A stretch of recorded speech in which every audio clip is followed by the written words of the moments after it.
어찌 깨달을 수 있느냐? 어찌 깨달을 수 있느냐?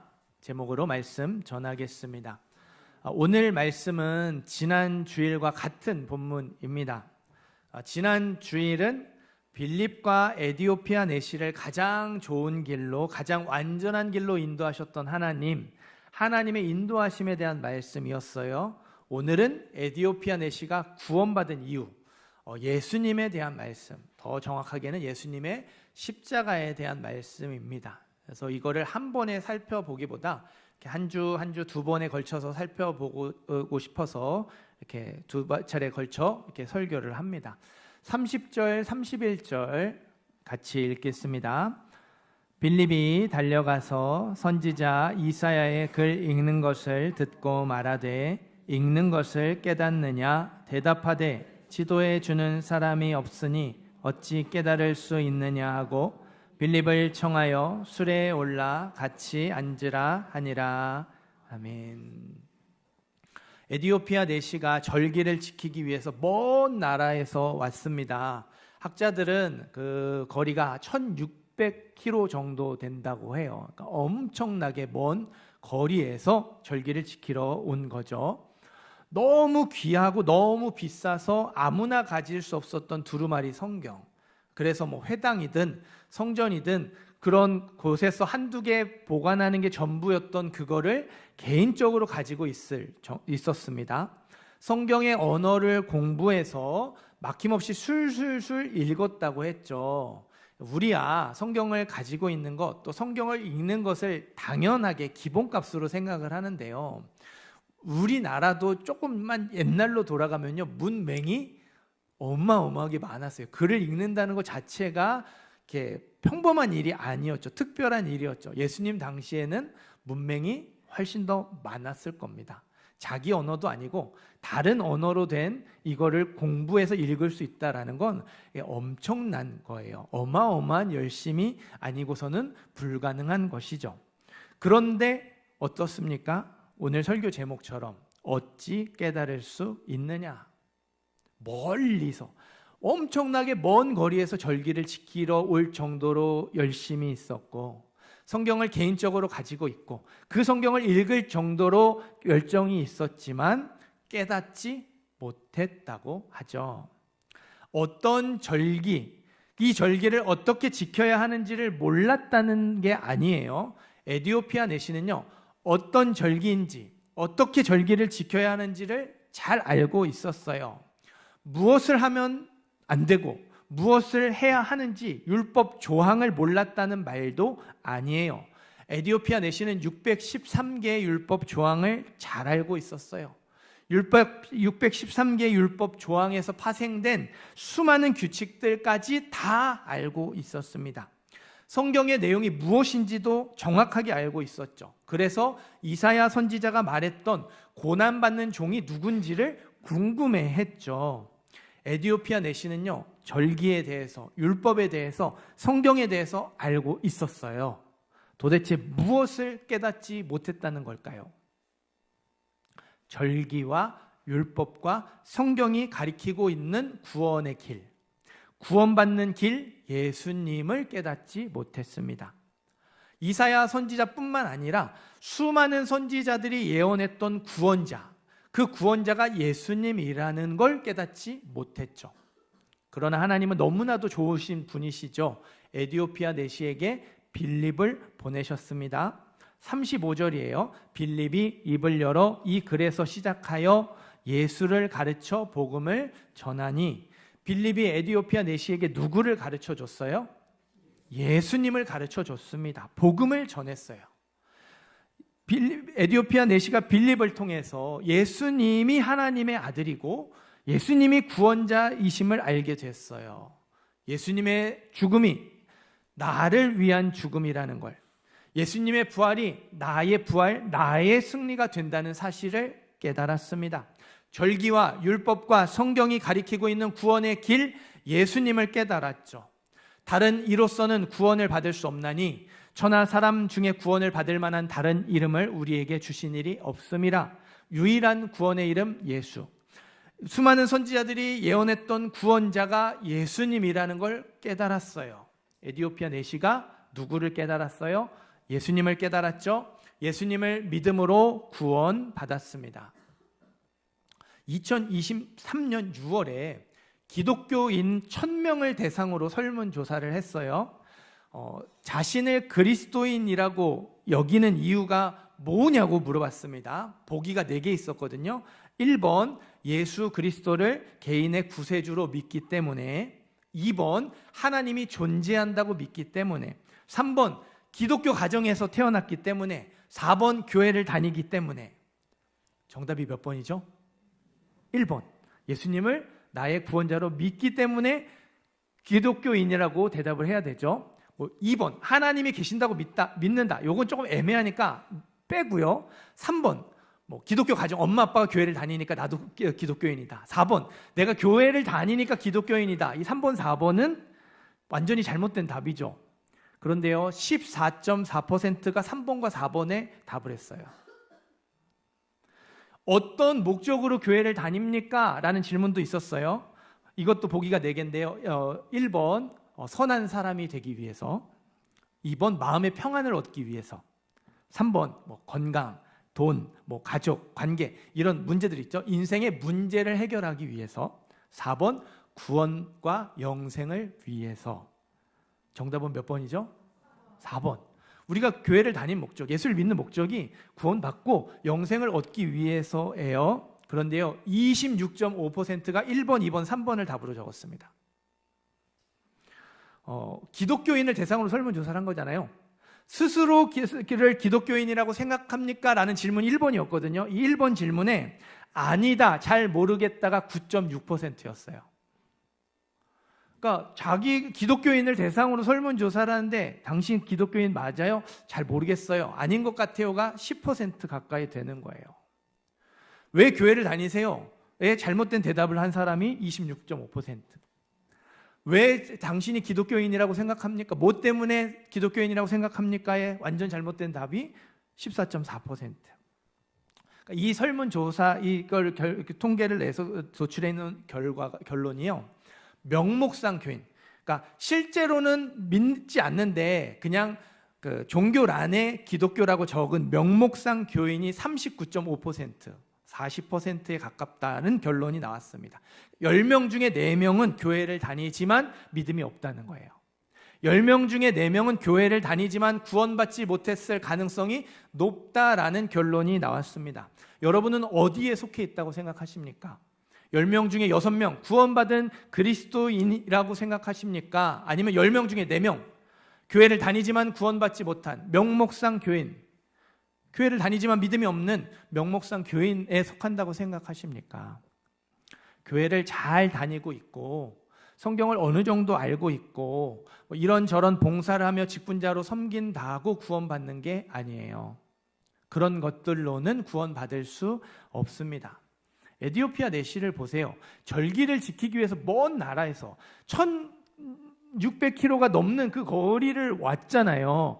그러니까 우리로 치면요, 주일마다 예배 드리겠다고, 여기서 예배 드리겠다고, 현장에서 예배 드리겠다고 제주도에서 비행기 타고 오는 것보다 더 대단한 거죠. 두루마리 성경을 개인적으로 가지고 있고 성경의 언어를 공부해서 읽을 수 있었다고 했죠. 1년에 1독만 했을까요?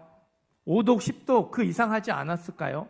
외적인 모습만 보면 저와 여러분보다 훨씬 더 믿음이 좋은 모습이죠. 그런데 그 안에 누가 없었어요? 예수님이 없었어요.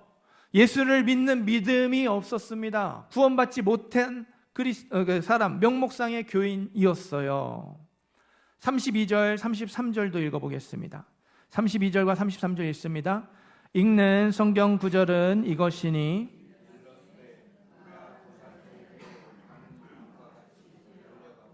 털 깎는 자 앞에 있는 어린 양이 조용함과 같이 그의 입을 열지 아니하였도다.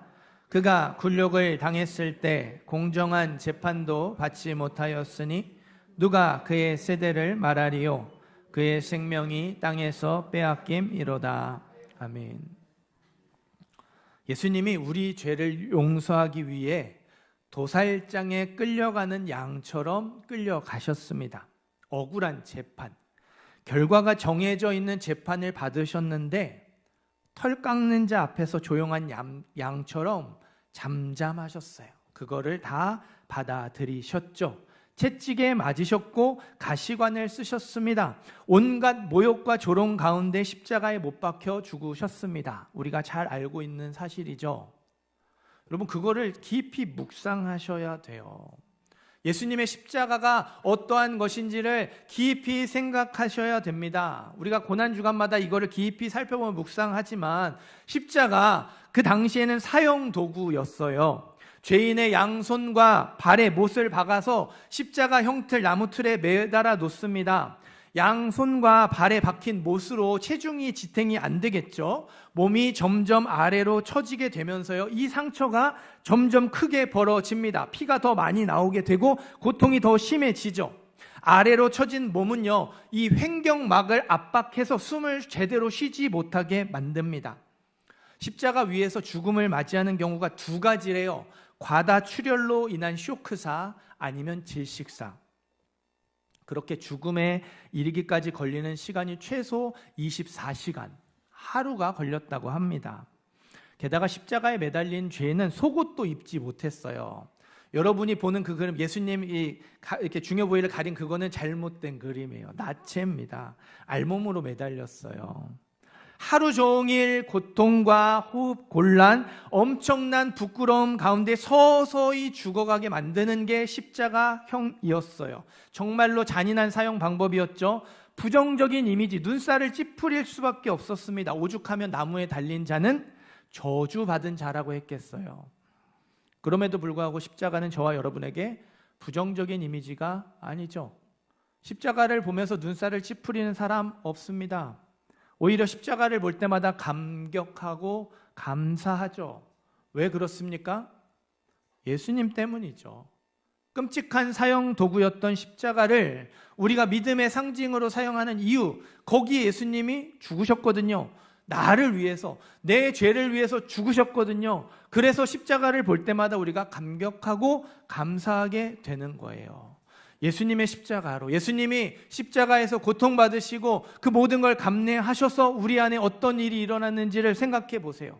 죄의 결과로 우리가 죽었어요. 우리의 영혼이 죽었습니다. 나중에 육체마저도 죽게 되어서 영원한 형벌을 받아야 돼요. 이미 죽었고 또 영원히 죽게 될 우리가 그 죄를 용서받게 됐어요. 영혼의 생명을 얻었고 마지막 날 육체마저도 부활하여서 영원히 살 수 있게 되었습니다.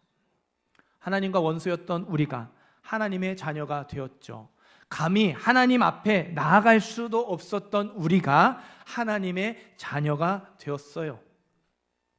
하나님 앞에 나아갈 수 있게 되었어요.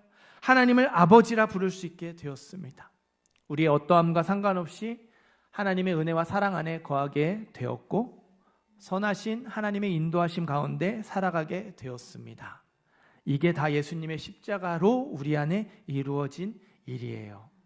예수님이 나를 위해 죽으셨기 때문에, 예수님이 나 대신에 고통받으시고 찢기시고 그 모든 것들을 감당하셨기 때문에 우리가 그런 은혜를 받아 누릴 수 있게 됐어요. 우리는 예수님의 십자가로 구원받았습니다. 죽었던 영혼이 생명을 얻어서 하나님의 자녀가 된 것을 정말 찰떡같이 표현한 목사님이 있어서 그대로 인용을 하겠습니다. 많은 사람들이 구원을 구명튜브 붙잡기라고 생각합니다. 물에 빠져 떠내려가는 사람이 죄인이고, 이제 하나님이 그 사람에게 구명튜브를 던지시는 게, 그 구명튜브가 예수님이라는 거죠. 목사님이 이렇게 설명합니다. 그날의 사건은 그렇지 않습니다. 물에 빠진 사람은 절대로 구명튜브를 붙잡을 수 없습니다. 물에 빠진 순간 죽었기 때문입니다. 죽은 사람은 어떤 소리도 들을 수 없고 무엇도 붙잡을 수 없습니다. 이것이 죄인의 상태입니다. 죄인은 이미 익사한 상태로 절벽으로 떠내려가고 있었습니다. 바로 그때 구명조끼를 입은 한 사람이 물속으로 뛰어들었습니다. 익사한 죄인을 끌어안았습니다. 그러자 놀라운 일이 일어났습니다. 분명히 죽었던 죄인의 심장이 뛰기 시작했습니다. 호흡이 돌아왔습니다. 살아났습니다. 구명조끼를 입은 사람에게 안긴 채로 물에서 빠져나왔습니다. 예수님은 구명튜브가 아니라 구명조끼를 입은 사람이라는 거예요. 예수님이 이미 죽은 우리, 그래서 이거를 붙잡아야 돼라는 소리를 들을 수도 없고 그 우리 앞에 놓여진 구명튜브를 붙잡을 수도 있는 힘도 없었던 우리를 끌어안으셔서 우리가 그 소리를 듣게 되고 붙잡을 수 있는 힘을 얻게 됐다라는 거예요. 우리가 그분을 부둥켜 안고 물 안에 밖으로 나오게 되었다는 거죠. 그래서 구원은 하나님이 거저 주시는 선물, 은혜라는 거예요. 어떻습니까? 우리가 교회에 다니는 이유, 매주 이렇게 한 자리에 모여서 예배드리는 이유는요, 예수님의 십자가 때문이에요. 하나님이 거저 주시는 선물, 은혜로 구원받았기 때문에 우리가 시간을 정해서 한 자리에 모여서 매주마다 예배를 드리는 거예요. 구원에 대한 감사와 감격이 예배 동기입니다. 예배에 빠지지 않는 것도 중요하지만요, 어떠한 마음으로, 어떠한 태도로 이 예배를 드리느냐, 그게 더 중요해요. 예배가 우리에게 기쁨이 되어야겠죠. 우리가 교회 공동체에서 이런저런 봉사를 하며 직분자로 섬기는 이유도 예수님의 십자가 때문이죠. 나를 구원해 주신 은혜 때문에 그게 너무 크고 감사해서 이웃을 사랑하고 지체를 사랑하고 힘든 일이지만, 남들 하기 싫어하는 일이지만 나도 하기 싫지만 섬기는 거예요. 감당하는 것이죠. 섬김의 계기도 구원에 대한 감사와 감격입니다. 우리가 말씀과 기도를 통해 하나님을 알아가야 하죠. 하나님과 친밀해져야 하죠. 매일매일 그렇게 하나님을 만나야 하죠. 그것도 예수님의 십자가 때문, 구원의 은혜 때문입니다.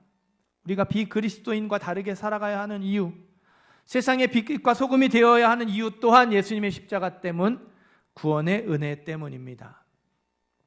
예배든 봉사든 우리가 어떤 것이든 우리가 신앙생활이라고 생각하는 것들은 모두 다 예수님의 십자가에서 시작이 되어야 돼요. 우리가 신앙생활이라고 생각하는 것들이 다 하나님이 거저 주시는 선물, 은혜로 구원받은 것에 대한 감사, 감격으로부터 시작되어야 합니다. 예수님의 십자가에 대한 감사와 감격이 없으면요, 우리의 주일 예배는요, 억지로 지켜야 하는 의무가 될 수밖에 없어요. 회사 가기 싫은데 억지로 마지못해서 한숨 쉬며 가는 것처럼 교회를 그렇게 오는 거죠. 하나님이 거저 주시는 선물, 은혜로 구원받은 것에 대한 감사와 감격이 없으면요, 11조를 드리는 것, 여러 가지 제목으로 헌금을 드리는 게 마지못해 드리는 것, 아까운 것이 될 수밖에 없는 거예요. 마치 우리가 하기 싫은데 억지로 세금을 띄어야 되는 것처럼 하나님께 띄어드려야 하는 그 세금처럼 생각하게 되는 거예요. 여러분, 주일 예배 11조는 신앙 고백이에요. 주일 예배는 시간에 대한 신앙 고백, 삶에 대한 신앙 고백입니다. 내게 주어진 이 시간을 내 마음대로 쓰지 않겠다고, 내게 주어진 이 삶, 다시 살아나게 하신 이 거듭난 삶을, 내 남은 삶을 내 뜻대로 살지 않겠다고, 하나님의 원하시는 대로 나의 시간을 쓰고 하나님이 원하시는 대로 남은 삶을 살아가겠다고 결단하면서 시간을 드리고 삶을 드리는 거예요. 그래서 일주일에 한 번을 하나님께 드리는 거죠. 일주일에 한 번을 정한 시간을, 이걸 우선순위를 놓고 이걸 중심으로 나머지 스케줄을 다 짜는 거예요. 11조도 물질의 신앙 고백이라고 말씀을 드렸죠. 돈이면 다 되는 세상에서 돈으로 살지 않겠다는 고백이 11조입니다. 믿음으로 살겠다고, 하나님이 주시는 일용한 양식으로 살겠다는 고백이 11조예요. 그래서 뭐 새 전으로 드려야 하냐, 새우로 드려야 하냐, 그게 되게 의미 없는 질문입니다. 과부의 2렙돈을 생각해 보십시오. 과부의 2렙돈이 그게 어떤 돈이겠어요? 자기가 살아가면서 이렇게 정말 써야 할 돈을 다 쓰고 남은 돈이었겠죠. 그걸 다 드렸어요. 그게 11조가 안 되는 금액이었겠죠. 그러나 예수님이 뭐라고 그랬어요? 거기 있는 사람 중에서 가장 많은 걸 드린 사람이라고. 액수가 중요한 게, 그 10분의 1 비율을 맞추는 게 중요한 게 아니고요. 내가 형편껏 내 마음의 고백을 담아서 그걸 드리는 거죠. 하나님, 내가 10분의 1을 정확하게 계산해서 드려야 되는데 내 형편이 이렇게 안 돼요. 하나님, 이것밖에 못 드려요. 하나님, 그렇다고 너 왜 그거 이만큼 드렸냐 하시겠어요? 그거를 전부로 받아주시지 않겠어요? 예수님의 십자가가 감사하지 않으니까 예배가 뒤로 밀리는 거예요. 시간이 아까운 거죠. 은혜로 구원받은 것이 그렇게 감격스럽지 않으니까 물질이 아까운 겁니다. 계산하게 되는 거예요. 예수님의 십자가로 나를 아름다운 작품이 되게 하셨어요. 복된 인생이 되게 하셨어요. 그 사랑과 은혜가 감사해서 교회 공동체에서 이런저런 모습으로 섬기며 봉사하는 거죠. 나의 섬김을 통해서 저 사람도 아름다운 작품이 되기를 원하고, 나의 애씀과 수고와 눈물의 기도를 통해서 저 사람도 복된 인생이 되기를 원하는 마음으로 교회 안에서 섬기고 교회 밖에서 섬겨야 하는 거죠. 그렇게 해야 하는데 그만큼 감사하지 않으니까, 그만큼 기쁘지 않으니까 애쓰며 수고하고 싶지 않은 것이죠. 비그리스도인과 다르게 살아가는 것이 아니라 똑같은 모습으로 살아가는 거예요. 세상의 빛과 소금이 되려고 하지 않죠. 예수님의 십자가에 대한 감격과 감사가 없으면 우리가 신앙생활이라고 생각하는 것들은 무거운 짐이 될 수밖에 없습니다. 하나님이 거저 주시는 선물, 은혜로 구원받은 것에 대한 감사와 감격이 없으면 우리가 신앙생활이라고 생각하는 것들은 다 의무가 될 수밖에 없어요. 모두 다 예수님의 십자가에서 시작이 되어야 돼요. 모두 다 하나님이 거저 주시는 선물, 은혜로 구원받은 것에 대한 감사와 감격으로부터 시작이 되어야 합니다. 이 시간 스스로에게 질문해 보시기를 바라요. 나는 예수님의 십자가를 믿고 있는가?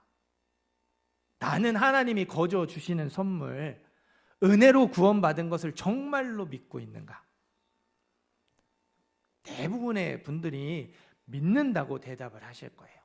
혹시 아직 이걸 믿지 못하시는 분들은 또 이 말씀을 통해서 또 믿음의 역사가 나타나게 되었으면 좋겠습니다. 믿는다고 생각하시는 분들, 대답하신 분들, 한 번 더 스스로에게 질문해 보시기 바랍니다. 나는 예수님의 십자가를 감격하고 감사하고 있는가? 나는 하나님이 거저 주시는 선물, 은혜로 구원받은 것을 감사하고 감격하고 있는가? 대부분의 분들이 이것도 감사하다고 할 거예요. 감사한 거죠. 기쁘죠. 막 눈물이 흐를 만큼 감격스럽진 않아도 그게 나에게 고마운 거예요. 그래서 그렇게 감사하다고 대답을 하실 거예요. 마지막으로 스스로에게 질문해 보시기를 바라요. 100억을 받는 것과 구원받는 것 둘 중에 어느 것이 더 기쁘십니까? 예수님의 십자가와 세계적인 스타가 되어 유명해지는 것 둘 중에 어느 것이 더 자랑스러우십니까? 지난 화요일에 보내드렸던 메시지예요. 하나님의 은혜가 간절하지 않다면 둘 중 하나입니다. 하나님의 은혜가 그만큼 힘이 되지 않거나 하나님의 은혜가 없어도 살만하거나, 당신은 은혜가 없으면 살 수 없는 사람입니까? 아니면 은혜가 없어도 살 수 있는 사람입니까?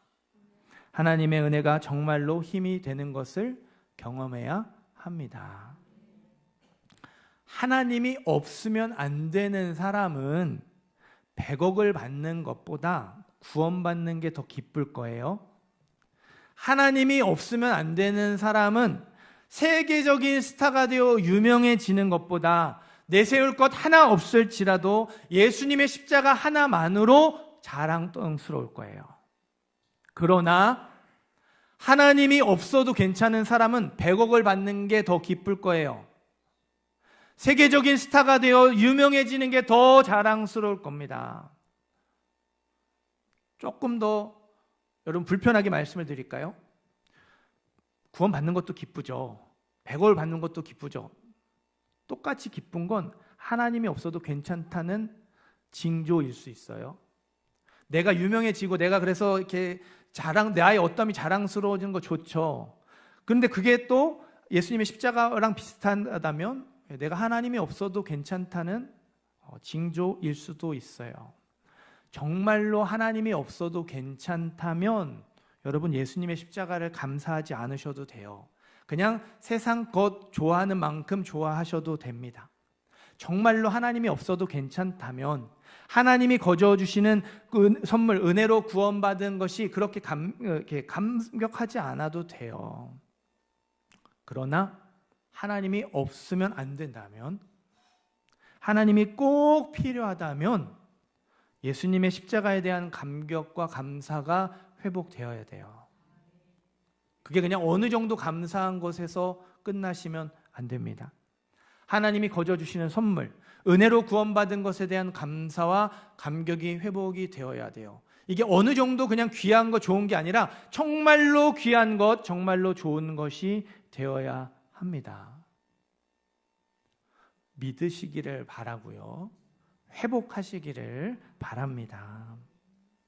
우리 디모데후서 3장 1절에서 5절 말씀을 같이 읽어보겠습니다. 디모데후서 3장 1절에서 5절, 제가 가지고 있는 성경은 신약 345페이지에 있습니다.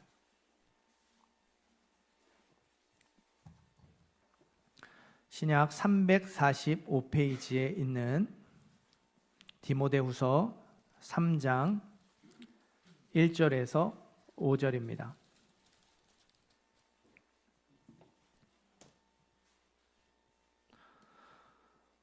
신약 345페이지 디모데후서 3장 1절에서 5절 말씀 찾으셨으면 함께 읽겠습니다.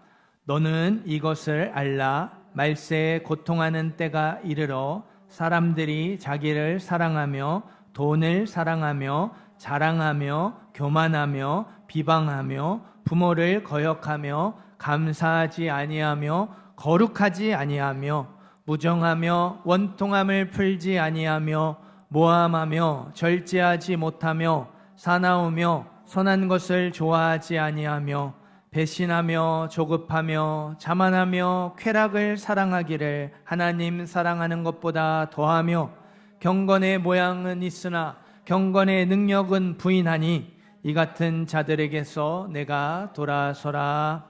아멘. 방금 읽은 말씀을 잘 보세요. 하나님이 없어도 괜찮은 사람이 이렇게 된다는 말씀이 아니에요. 그러니까 비그리스도인들, 하나님 없이 살아가는 사람들이 이렇게 자기를 사랑하고 돈 사랑하고 온갖 나쁜 모습을 다 드러낸다, 이런 말씀이 아니죠. 하나님이 없으면 안 되는 사람, 그리스도인이 십자가에 대한 감격과 감사를 잃어버렸을 때 이렇게 된다는 거예요. 하나님이 없으면 안 된다고 말을 하는데 구원의 은혜에 대한 감격과 감사를 잃어버렸을 때 이렇게 된다는 거예요. 십자가 사랑, 구원의 은혜를 잃어버리면 자기를 사랑하게 돼요. 돈을 사랑하게 돼요. 세상 것을 자랑하게 되고 하나님보다 쾌락을 더 좋아하게 됩니다. 우리 차성진 목사님, 작년인가 재작년에 우리 부모 특강으로 오셨던 분이신데 이분의 책에 이 구원의 은혜, 십자가 사랑을 잃어버린 그 교회의 모습을 학원으로 설명한 부분이 있어서 그거를 조금 인용하겠습니다. 아빠가 2년 동안 중국어 학원을 성실히 다니는 아들이 대견했어요. 너무 열심히 이렇게 신나서 다니길래 궁금해서 물어봤습니다. 아들, 중국어 학원 열심히 다니더라. 재밌어? 재밌어. 그래? 그러면 안녕하세요가 중국어로 뭐야? 안녕하세요가 중국어로 뭐죠? 니하오. 여러분 중국어 학원 안 다니셨죠? 이거는 중국어 학원을 다니지 않아도 기본적으로 알 수 있는 아주 상식적인 거죠. 근데 아들이 대답을 못했어요. 뭐더라? 그 모습에 아빠가 더 당황을 하죠. 얘가 2년 동안 중국어 학원을 다녔는데 안녕하세요도 모르는, 이게 기본적인 것, 학원을 안 다녀도 알 수 있는 것도 모른다는 게 너무 충격을 받았어요. 아빠가 아들이 다니는 학원을 몰래 찾아갔습니다. 도대체 어떻게 공부하고 있길래 이런 일이 있나 봤어요. 학원에서 아이가 선생님과 친구들과 정말 행복하게 시간을 보내고 있었어요. 선생님이 사비로 과자를 사주고 치킨을 사주며 나눠 먹습니다. 보드게임을 하며 즐거운 시간을 보내고 있어요. 그게 전부였어요. 결국에 아빠가 학원 원장을 만나서 따졌습니다. 원장님, 우리 애랑 저렇게 놀아주는 건 고맙습니다. 하지만 여기는 중국어 학원 아닙니까? 최소한 할 일을 해야 하는 거 아닙니까? 우리 애 놀게 하려면 키즈 카페를 보냈지 왜 여기를 돈 내가며 꼬박꼬박 보내겠습니까? 중국어 학원의 본질은 중국어를 가르치는 거죠. 학생을 사랑하는 마음에, 그리고 중국어를 이렇게 또 잘 이렇게 저항감 없이 배우기 위해서 즐겁게 놀 수 있어요. 이렇게 시간들을 보낼 수 있어요. 그러나 본질을 내팽개치고 노느냐 바쁘냐면 그곳은 중국어 학원으로서의 가치가 없는 거죠. 35절 말씀을 다시 한번 보시겠어요? 빌립이 입을 열어 이 글에서 시작하여 누구를 가르쳤어요? 예수를 가르쳐 복음을 전했습니다. 교회의 본질은 예수를 가르치는 일이에요. 복음을 전하는 것이 교회의 본질이고 교회의 존재 이유죠. 그냥 우리가 사랑으로 품어주고 여러 가지 해야 되는 일들이 왜 해야겠어요? 그 사람에게 이 과정들을 통해서 예수의 이름을 전하기 위해서, 복음을 가르쳐 주기 위해, 알려주기 위해서 이런 것들을 하는 것이죠. 사랑하는 성도 여러분, 경건의 모양만 있으면 안 됩니다. 경건의 능력이 있어야 해요. 우리가 신앙생활이라고 생각하는 것들, 경건의 모양 안에 예수님의 십자가가 있어야 돼요. 경건의 모양 안에 하나님이 거저주시는 선물, 은혜로 구원받은 것이 있어야 합니다. 그 안에 십자가, 사랑, 구원의 은혜에 대한 감사와 감격이 있어야 돼요. 사람은 자기가 가지고 있는 걸 줍니다. 우리 일부 예배 때도 교사들에게 말씀드렸지만 이 자리에도 뭐 이렇게 구역의 섬김이로, 새가족 섬김이로, 또 교회 이런저런 이렇게 일꾼들로 섬기는 분들이 계셔요.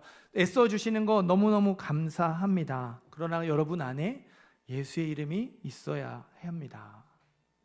여러분 안에 구원의 은혜가 있어야 돼요. 그래야 그거를 줄 수 있는 거예요. 사람은 자기 안에 있는 걸 줘요. 자기가 가지고 있는 걸 줍니다. 경건의 모양 안에 애쓰고 수고하는 그 섬김 가운데 십자가, 사랑, 구원의 은혜가 없다면 우리가 예수의 이름을 줄 수 없겠죠.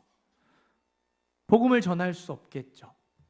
그냥 노는 것이 전부였던 중국어 학원처럼 이상한 곳이 될 수밖에 없습니다.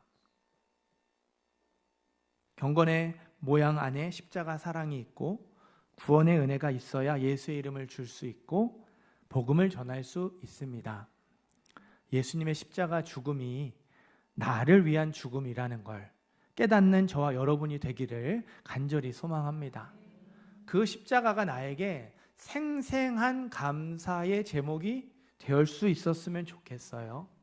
예수님의 부활이 나의 부활, 나의 승리라는 걸 깨닫는 저와 여러분이 되기를 간절히 소원합니다.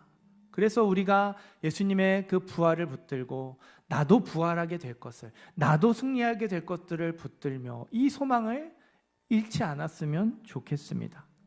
십자가, 사랑, 구원의 은혜에 대한 감사와 감격을 회복하시기를 바라고, 그래서 교회의 본질, 그리스도인의 본질을 놓치지 않는 모든 성도님들 되시기를 주님의 이름으로 축원합니다.